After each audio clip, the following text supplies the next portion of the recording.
Northamptonshire made just the start they wanted to the second morning of our LV game of the week. Late wickets on a rain-interrupted first head left them on 198 for 6, but Adam Rossington was soon putting back to ball. Peter Siddle can't be used to such treatment. This was a big morning too for Stephen Crook. He was perhaps surprisingly left out of the side for Northamptonshire's first two matches, but with no David Willey here, the all-rounder had his chance and he wasn't about to fluff his lines. The boundaries were coming thick and fast first thing as the home side quickly began to get on top thanks to these two former Middlesex players, neither of whom were given too many opportunities in the four-day game while at Lord's. Crook appeared to want to make up for lost time not only in this match, but also after failing to impress the selection party enough to be chosen.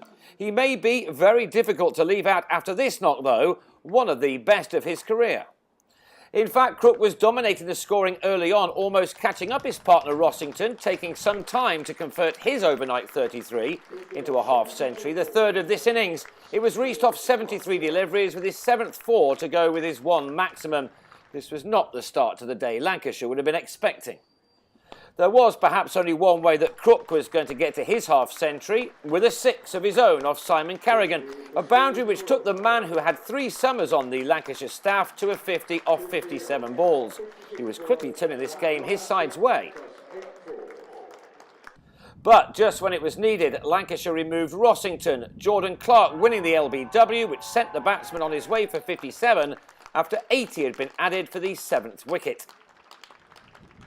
That dismissal just pumped up Crook even more. The 31-year-old only has 1 century to his name in the first-class game, but he was racing towards another as he smashed Carrigan to all parts, taking 14 off 3 balls, including that 6.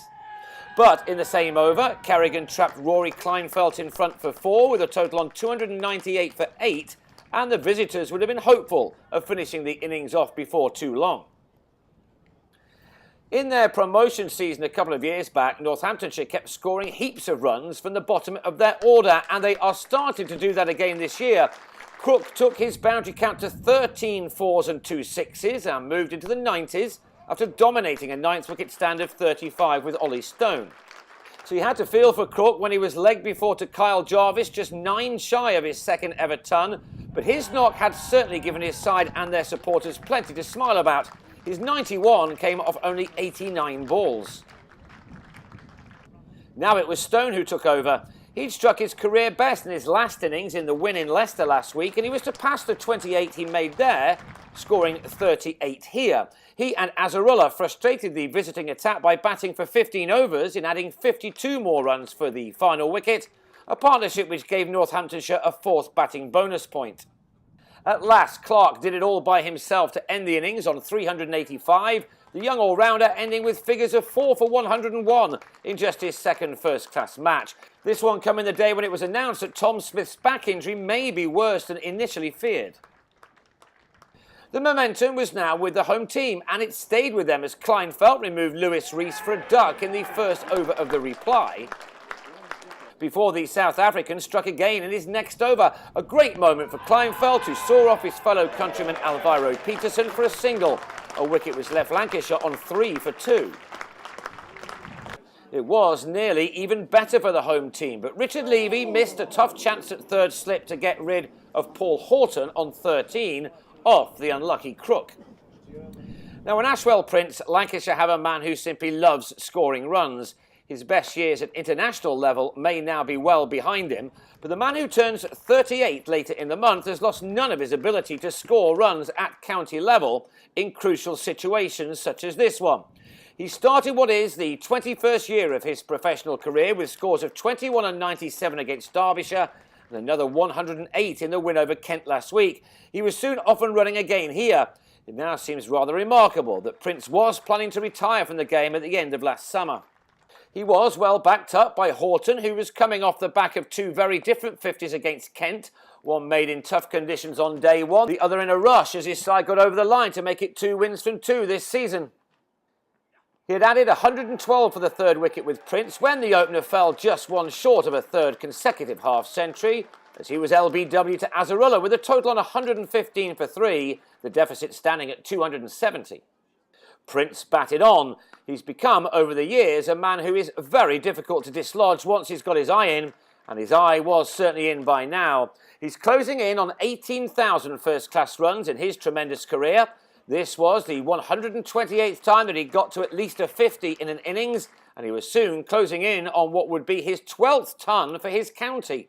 In the days when so many overseas players come and go, Prince is a man who plays for Lancashire as if it was his very first game of professional cricket. To their credit, Northamptonshire kept plugging away at the other end, and Azarullah was rewarded for his accuracy when he won another leg before decision to remove Stephen Croft for 7 at 143 for 4. Prince was on 79 at the fall of that wicket, and there was an inevitability that he would soon be raising his bat yet again. He's made a brilliant start to this season and looks as good as ever. How Northamptonshire will have wished that he had retired at the end of last year after all. His latest ton, the 42nd of his long career, did arrive before the close with his pulled shot for 4. It gave him his 14th boundary from the 146 balls he'd faced, and he'd settled any early nerves once and for all as Lancashire balanced this game back up. They appear as if they will be a tough team to beat this season. Especially with Alex Davis playing as he is right now. Twice already this summer, in 2 games, he's recorded the best scores of his career of 89 and then 99, and he eased to an unbeaten 33 here with 6 crisp boundaries. Prince will go again on 104, made out of his side's 216 for 4, which now leaves Lancashire 169 runs behind. Prince and Davis looking to add more to their 5th wicket stand of 73 when play begins again on day 3.